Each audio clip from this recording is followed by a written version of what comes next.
Assalamualaikum warahmatullahi wabarakatuh.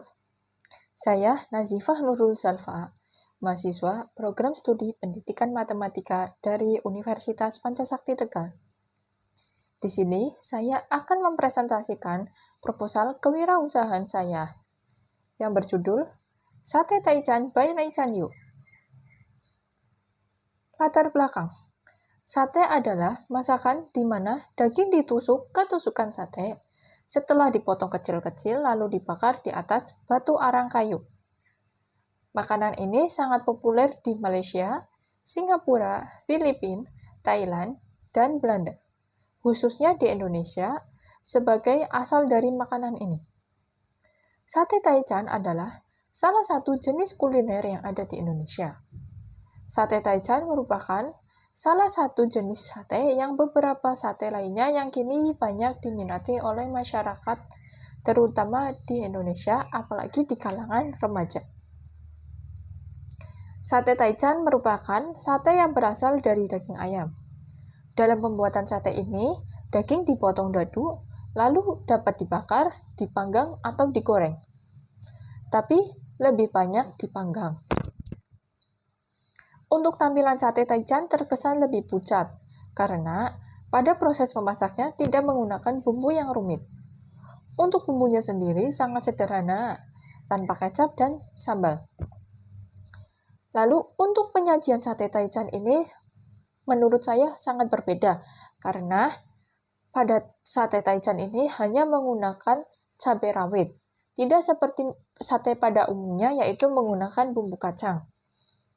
Dan sate Taichan ini dapat dimakan menggunakan lontong. Visi dan misi perusahaan. Visi mengembangkan dan memajukan makanan sehat dan lezat dengan harga terjangkau agar dapat dinikmati semua kalangan.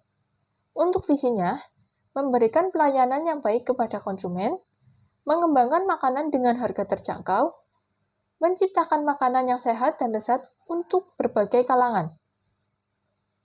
Tujuan dari perencanaan usaha ini dibuat antara lain memberikan alternatif makanan yang sehat dan lezat, memberikan keuntungan dari penjualan akan usaha ini, dapat menunjukkan bahwa usaha ini dapat dijalankan mengingat besarnya potensi di usaha ini, lalu menciptakan lapangan pekerjaan.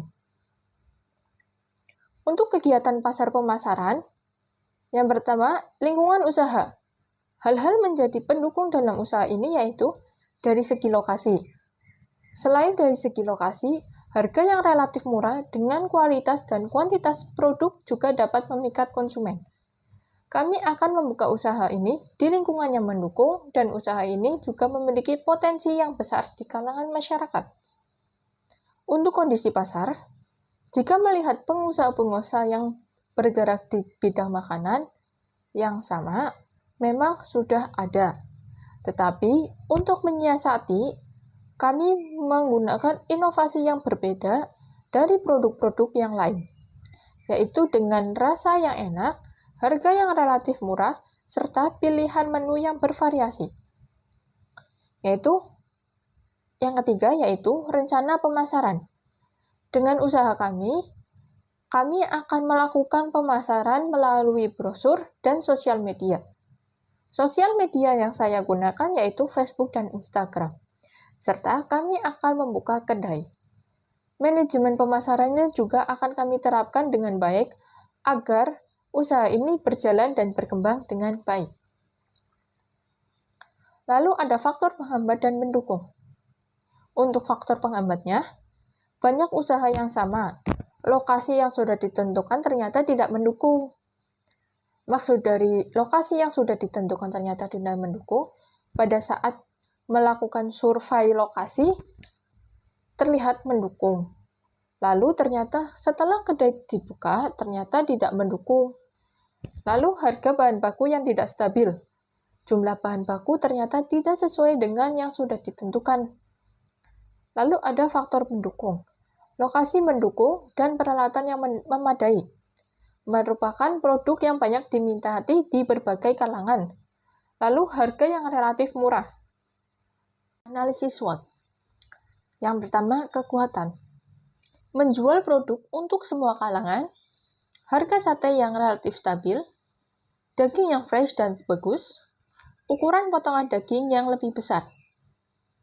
Lalu kelemahannya, banyak usaha kuliner yang menggunakan bahan dasar daging, sehingga membuat konsumen bingung untuk memilihnya.